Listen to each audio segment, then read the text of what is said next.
ప్రస్తుతం మనతో పాటు ప్రముఖ ఆధ్యాత్మికవేత్త, జ్యోతిష వాస్తు పండితులు, లలితాదేవి ఉపాసకులు బ్రహ్మశ్రీ నానాజీ పట్నాయక్ గారు ఉన్నారు. గురువుగారితో మాట్లాడేద్దాం.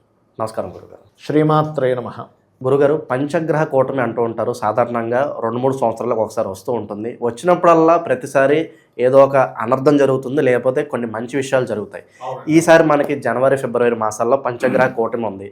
చాలా రేర్ ఈసారి ఒకేసారి 3 పంచగ్రహ కూటములు రాబోతున్నాయి అంటున్నారు. మరి మానవాళికి ఏమన్నా ముప్పు ఉందా, లేదంటే ఇది మనకి ప్లస్ అవుతుందా, మైనస్ అవుతుందా? దీని ప్రభావం ఏ విధంగా ఉండిపోతుంది? అవునండి, ఆల్రెడీ ఇది నేను రీసెంట్గా నేనే చెప్పాను కొన్ని ఛానల్స్లో. ఈ రేరెస్ట్ అది 3 సార్లు రావడం అనేది చాలా రేర్. మనకు 100 సంవత్సరాలకు ఒకసారి కూడా రాదు. అలా చాలా రేరెస్ట్ కాంబినేషన్. జనవరి 18, 19 తేదీల్లో మకర రాశిలోకి జరుగుతుంది. మరలా ఫిబ్రవరి మాసంలో 19, 20 మరియు 24 నుంచి మార్చి 1 వరకు 2 సార్లు జరుగుతుంది. ఇది కుంభరాశిలో. అంటే మొత్తం 3 సార్లు పంచగ్రహ కూటమి మకర కుంభాల్లో. చతుర్గ్రహ కూటమి ఎవ్రీ ఇయర్ జరుగుతుంది కామన్గా. అలాంటిది 2 సార్లు జరుగుతుంది ఈసారి. సో దీనికి తోడు మీరు ఇందాక ఒక మాట అన్నారు, ఏమంటే పంచగ్రహ కూటమి జరిగినప్పుడు కొన్నిసార్లు మంచి, కొన్నిసార్లు చెడు అని. మంచి ఏం జరుగుతుంది అంటే, మీరు లాస్ట్ టైం మీరు చూడండి, ఆంధ్ర ఎలక్షన్స్లో ఆకాశంలో కూటమి, కింద వీళ్ళు కూటమిగా చేరి గెలిచారు అన్నాను. అర్థమైందా మీకు? మరి మనం ఎట్లా డిసైడ్ చేస్తాము పంచగ్రహ కూటమి మంచి ఫలితాలు ఇస్తుందా, చెడు ఫలితాలు ఇస్తుందా అంటే, ఈ విషయాలు చెప్తుంది నేనైనప్పటికీ కూడా చెప్పిస్తుంది సాక్షాత్ లలిత అమ్మవారిగా భావిస్తూ. ఫస్ట్ ఆఫ్ ఆల్ మనకి శాస్త్రాల్లో రామాయణ, మహాభారతాలలో చాలా స్పష్టంగా చెప్పింది ఏంటంటే, మీకు గ్రహస్థితులు ఒక రకంగా ఉన్నప్పుడు ఆ గ్రహస్థితిని క్షుణ్ణంగా పరిశీలన చేసి, అది మంచి ఇస్తుందా చెడుస్తుందా పరిశీలన చేసి, ప్రకృతిలో జరిగేటువంటి కొన్ని మార్పుల్ని కూడా మీరు పరిశీలన చేయాలి అని చెప్తుంది శాస్త్రం. ఏమిటా ప్రకృతిలో జరుగుతున్న మార్పులు అంటే, ఒకప్పుడు చూడండి మనకి మహాభారతంలో కూడా పాంచాలిని వస్త్రాలు ఆ రకంగా భంగపరిచి వస్త్రాలు తీసేసి భంగపరిచేటువంటి దీంట్లో కృష్ణుడు వచ్చి కాపాడతాడు. అలాగే పాండవుల యొక్క మాయాజూదం ఆడి వాళ్ళ యొక్క రాజ్యాలు తీసుకున్నప్పుడు కొన్ని శకునాలు కనిపిస్తాయి. అగ్ని ఉన్నట్టుండి ఆకస్మికంగా అగ్ని పైకి లేవడము, నక్కలు అరుపులు అరవడము, ఇటువంటివన్నీ జరిగినప్పుడు గాంధారికి భయం వేస్తుంది. భయం వేసి ధృతరాష్ట్రుడికి వచ్చి చెప్పుకుంటుంది, ఇలా దుశ్శకునాలు కనిపిస్తున్నాయి అన్నప్పుడు మళ్ళీ వెంటనే 2 వరాలు ఇచ్చి ఆ రాజ్యం అదంతా ఇచ్చేస్తాడు. వాళ్ళని బానిసత్వం నుంచి బయటపడేస్తాడు. ఎందుకంటే ఇట్స్ వెరీ క్లియర్. అలాగే ఇప్పుడు జరుగుతున్నటువంటిది ఏంటంటే, మనకి ఒకవైపు పంచగ్రహ కూటమి 3 సార్లు రావడం రేరెస్ట్ కాంబినేషన్. ఇంకొక వైపు గురువు మిథున రాశిలో ఉంటూ గురువుని రాహు వీక్షిస్తూ, గురువు యొక్క రాశిలో శని భగవానుడు ఉంటూ, మరియు కుజుడు కూడా గురువు రాశుల్లో ఉంటూ, ఈ ఫలితాలన్నీ ఎటువంటివి ఇస్తాయి ఏమిటి అని చెప్పి చూసుకున్నట్లయితే, ఇట్స్ డేంజరస్ కాంబినేషన్. అంటే అసలు మనం కని విని ఎరుగనటువంటి కాంబినేషన్ జరగనుంది, గుర్తుపెట్టుకోండి. అసలు మనం ఊహించలేము. ఇలాంటివి సినిమాల్లో తప్పితే బయట మనం చూడం కదా. నిజంగా ఇలాంటివి జరుగుతాయా, నిజంగానే ఏలియన్స్ లాంటి వాళ్ళు వచ్చి భూమి మీదకి వచ్చి ఇట్లా అటాక్ చేస్తారా, లేకపోతే నిజంగానే మనం చూడండి ఇవన్నీ సినిమాల్లో చూస్తాం. ఏలియన్స్ రావడం అనుకోండి, పెద్ద వరద రావడం అనుకోండి, లేకపోతే ఒక హిమాలయ పర్వతం లాంటిది కరిగిపోవడం అనుకోండి, లేకపోతే అసలు ఇంత కుట్ర చేస్తారా అంటే ఒక బయోవార్ లాంటిది కానివ్వండి, లేకపోతే పక్కన ఉండేటువంటి ఇరుగు దేశాల వాళ్ళు సడన్గా అటాక్స్ చేయడం కానీ, డ్రోన్స్ రూపంలో అటాక్ చేయడం కానీ, అసలు నార్మల్గా ఉన్నటువంటి గాలి, ఇది ఆల్రెడీ నేను 2-3 నెలల క్రితం కూడా చెప్పాను, నార్మల్గా ఉండేటువంటి గాలిలో విషం రావడం, విషపూరితమైనటువంటి వాయువు వల్ల ఇబ్బంది రావడం అనేటువంటిది జరగనుంది. అసలు మీరు ఊహించలేరండి. ఎందుకు చెప్తున్నాను ఇలాగా అంటే, ఇప్పుడు సరే బయట గోచారంలో ఏదో జరుగుతుంది, మనం లాస్ట్ టైం కూడా ఫ్లైట్స్ ఇబ్బంది ఉంటుంది అనుకుంటే కరెక్ట్గా మనం ఒక 1 వీక్ ముందు 9 డేస్ ముందు ప్రిడిక్ట్ చేశాం. అదే రకంగా ఆగిపోయి ఫ్లైట్స్ అవి. ఇప్పుడు హెచ్ఐవి కేసెస్ పెరుగుతాయని చెప్పి ప్రిడిక్ట్ చేసుకున్నాం 2 months బ్యాక్. హెచ్ఐవి కేసెస్ పెరుగుతున్నాయి. ఇవన్నీ ఏంటంటే, ఇది మన గొప్పతనం ఏం కాదు. మహర్షులు దీని మీద మనకి శాస్త్రపరంగా అందించారు. శాస్త్రం అంటే శాసించి చెప్పేది, జరగచ్చు అని చెప్పేది శాస్త్రం. జరగచ్చు అంటే ఎవడైనా అంటాడు జరగచ్చు అని, జరుగుతుంది అని చెప్పేది శాస్త్రం.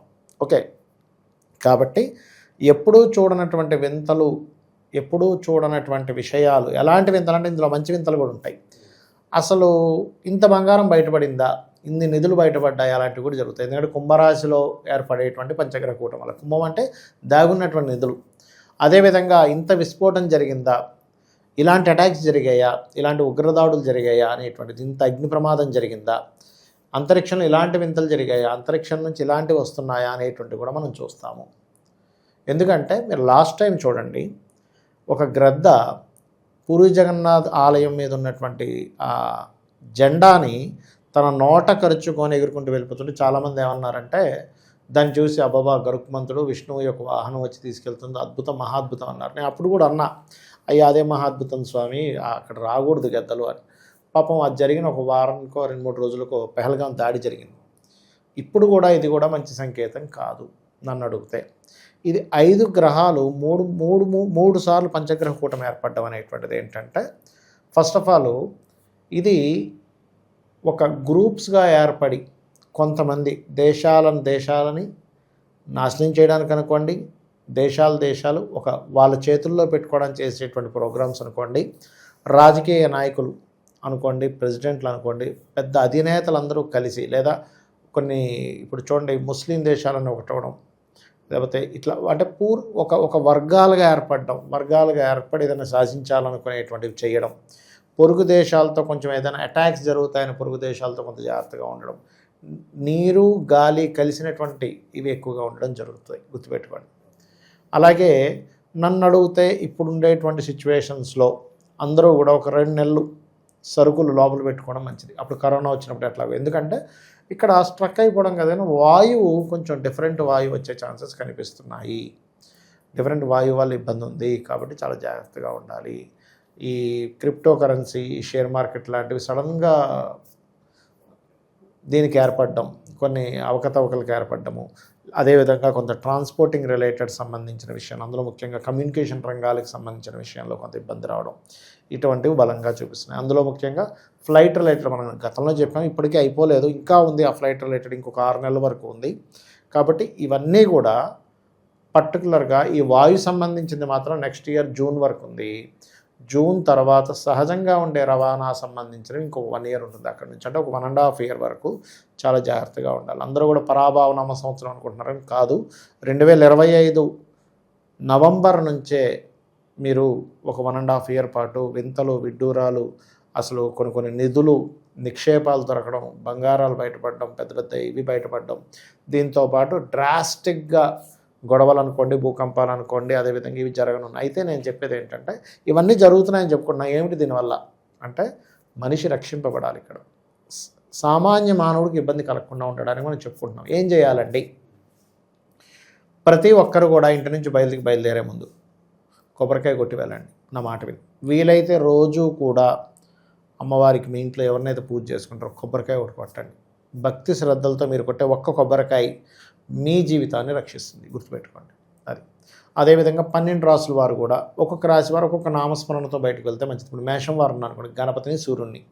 వృషభం వారు మహావిష్ణువు, ఓం నమో నారాయణాయ. మిథునం వారు శ్రీమాత్రే నమః. కర్కాటకం వారు స్కందాయ నమః. సింహం వారు ఓం ద్రాం దత్తాత్రేయాయ నమః. ధనస్సు కన్యవారు ఓం నమో వెంకటేశాయ.